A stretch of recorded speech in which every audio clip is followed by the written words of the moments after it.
नीति शास्त्र जो चाणक्य ने लिखा है, तो चाणक्य से किसी ने प्रश्न पूछा है,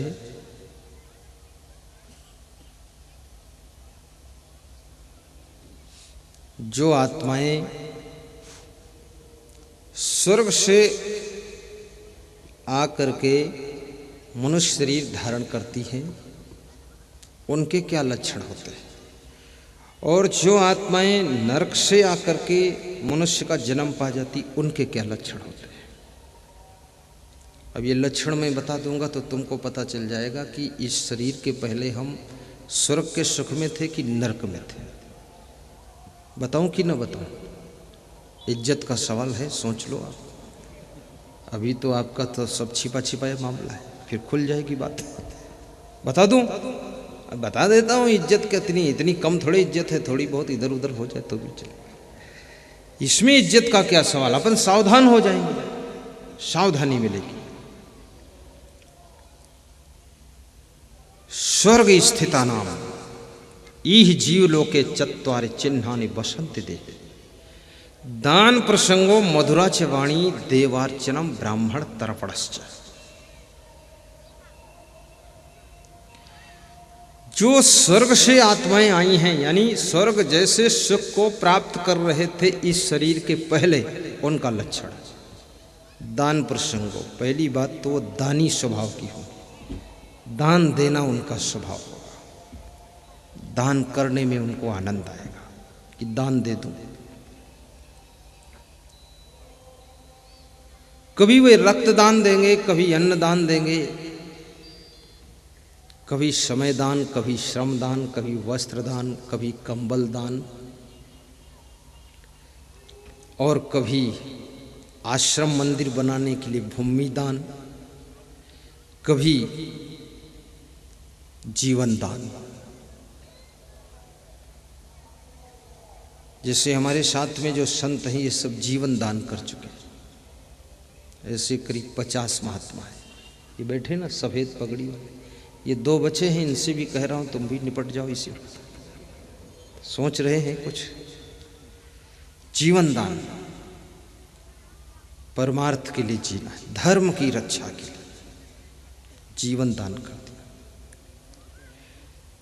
धर्म की रक्षा के लिए धन दान, धन दान भी। धन दान कोई छोटी मोटी बात नहीं है।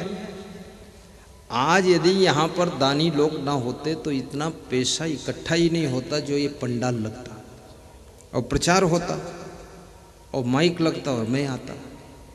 व्यवस्था बनानी पड़ती है, ये दानियों के द्वारा हुआ है। तो जिसका स्वभाव दानी है, दानी। और दूसरा लक्षण, जिसकी मधुर वाणी है, जो मीठा बोलता है, मृदु वाणी। तो समझ लेना इस शरीर से पहले भी ये स्वर्ग के सुख में था, मृदु वाणी।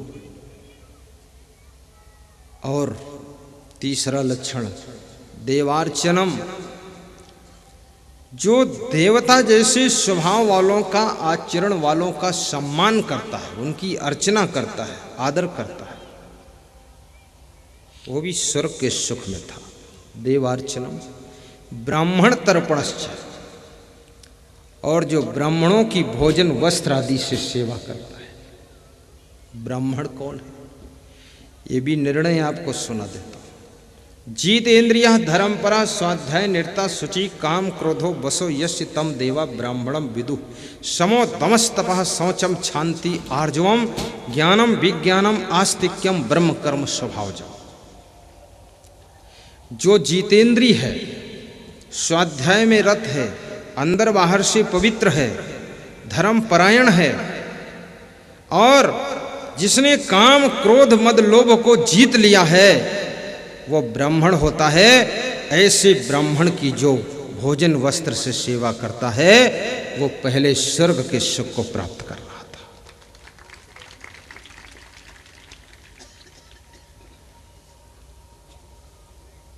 नरक में कौन आत्मा थी, उसका लक्षण सुनो। अत्यंत कोप है, जो अति क्रोधी है। छोटी सी बात में बड़ा सा क्रोध। जरा सा पिताजी ने कुछ कह दिया तो कुआं में कूद गई, माताजी ने कुछ कह दिया तो ट्रेन में कट गए जाकर, पत्नी ने कुछ कह दिया तो जहर पी लिया, पति ने कुछ बोल दिया तो गठरी बांधकर मायके निकल गई।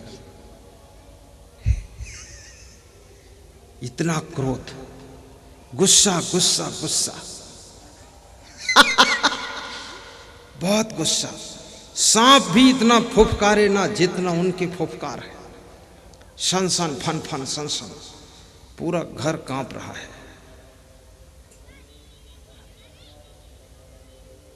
फालतू गुस्सा, कोई मतलब की बात नहीं।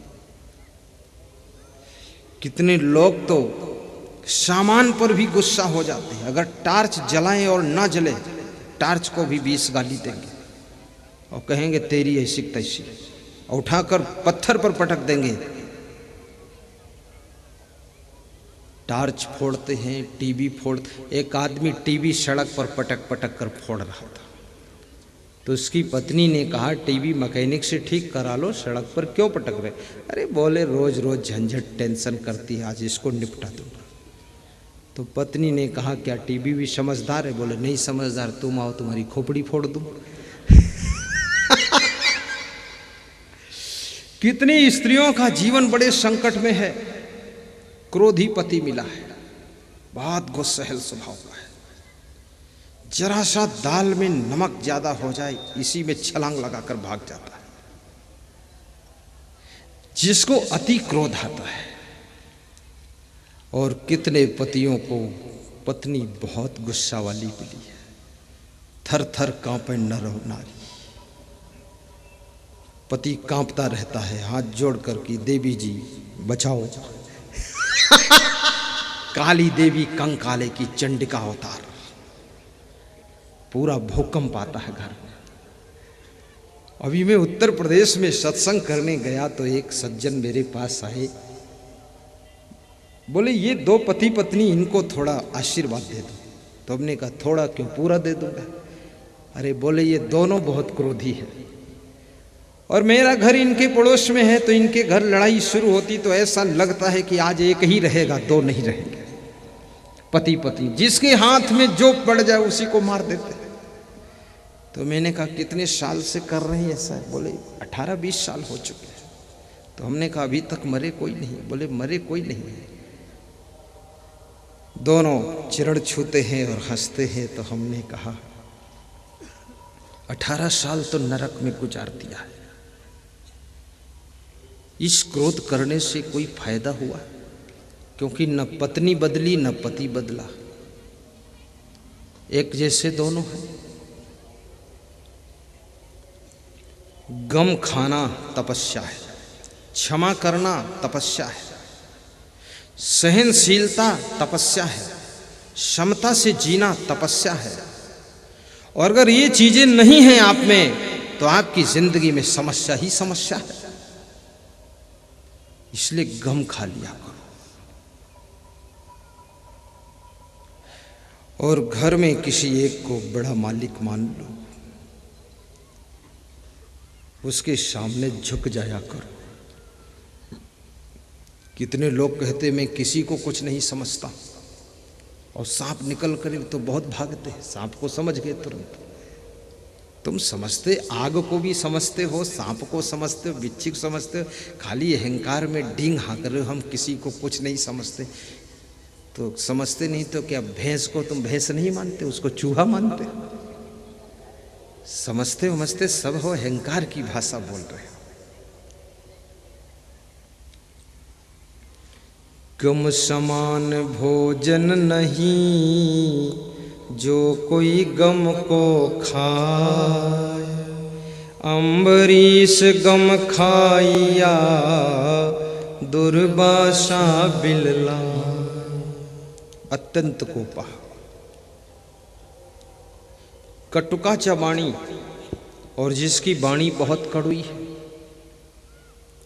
हमेशा कठोर बोलता है, कभी मीठा बोलता ही नहीं। वो इस जन्म के पहले नरक में ही था, और नरक से आत्मा आई हुई है। दरिद्रता, जो दरिद्री है, और दरिद्री कौन है?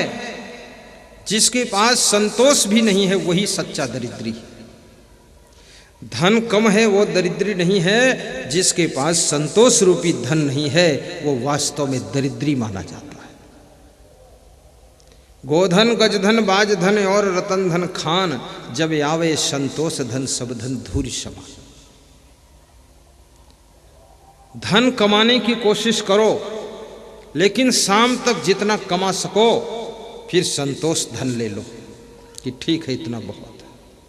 जितना है, जितना मिला है, जितना प्राप्त हुआ है, उसमें संतोष कीजिए, और जो नहीं मिला है उसके लिए प्रयास कीजिए, और प्रयास करने पर भी जो न मिले उसको त्याग कीजिए और खुश रहिए। कोई तुम प्लाट खरीदना चाहते हो, बहुत उलझन रहती है, प्लाट कैसे खरीदूं, 50 लाख का है, पैसे तो 15 लाख ही है, इधर उधर से जुगाड़ बिठा रहे हो, और प्लाट नहीं खरीद पाए आप किसी कारण, बस आप बहुत टेंशन में आ गए। टेंशन में आना उचित नहीं है, उसका त्याग कीजिए और मन में सोच लीजिए इससे कुछ और अच्छा होने वाला है, इसलिए ये प्लाट नहीं मिला है, शायद अब भोपाल में प्लाट मिलने वाला है, ऐसा सोचो।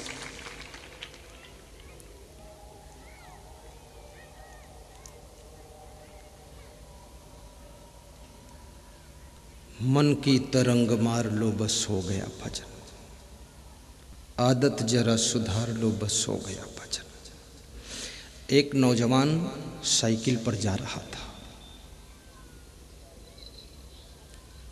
पीछे उसकी पत्नी बैठी थी, पत्नी की गोद में एक बच्चा था, और साइकिल के आगे डंडा पर एक बच्चा बैठा था, और तीसरा बच्चा पति की पीठ पर रुमाल से बंधा था। छोटी सी साइकिल पर 5 सवारी थी, और पति बड़ा मस्त मौला था। कितनी स्त्रियों को पति बड़ा मस्त मौला मिलता है, भोला भंडारी। तो गीत गा रहा था, मेरा मन डोले मेरा तन डोले, मेरे दिल का गया करार रे, कौन चलावे साइकिलिया। तो पत्नी अपने पति को गीत सुनाती है कि तेरा मन डोले तेरा तन डोले, तेरे दिल का गया करार रे, कौन संभाले साइकिलिया। पत्नी समझदार है, पति कम समझदार है, और ज़्यादातर पत्नियां अधिक समझदार होती है और पति प्रायः कम समझदार होते हैं। पत्नियों के पास बड़ी समझ होती है, ये होशियार होती है। क्या गा रहे हैं? तो पत्नी ने अपने पति को समझाया कि अगर तुम्हारा मन डोल गया, तन डोल गया, तुम्हारे दिल का करार चला गया, तो ये साइकिल कौन संभालेगा पति देव, इसलिए मन को थोड़ा संभालो, कंट्रोल करो। पति बड़ा जिद्दी स्वभाव का था, पत्नी के समझाने से भी नहीं माना। वह पति भाग्यशाली है जो अपनी पत्नी के समझाने से मान जाता है, समझ जाता है, और वह पत्नी किस्मत वाली है जिसका पति पत्नी के इशारे को समझता है और झगड़ा नहीं करता है, पत्नी से तालमेल बिठाकर चलता है। और वह पति जो किसी के समझाने से समझे ना, अपनी मनमानी करे, जिद करे, शराब पी कर आए, जुआ खेले, जमीन बेच करके बर्बाद करे, रोज रोज होटल में ही खाए, घर में कभी न खाए, तो समझ लेना उस घर में ना तो गृह लक्ष्मी संतुष्ट रहेगी, ना धन लक्ष्मी रहेगी, और ना तो शांति रूपी लक्ष्मी रहेगी।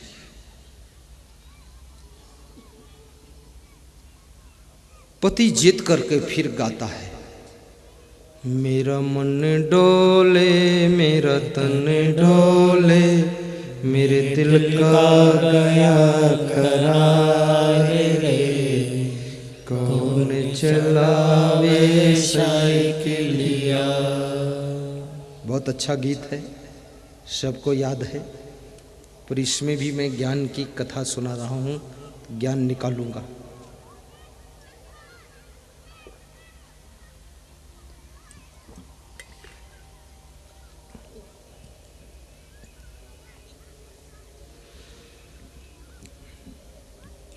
पति कहता है मेरा मन डोल गया है, मेरा तन डोल गया, मेरे दिल का करार चला गया, साइकिल अब कौन चलाएगा।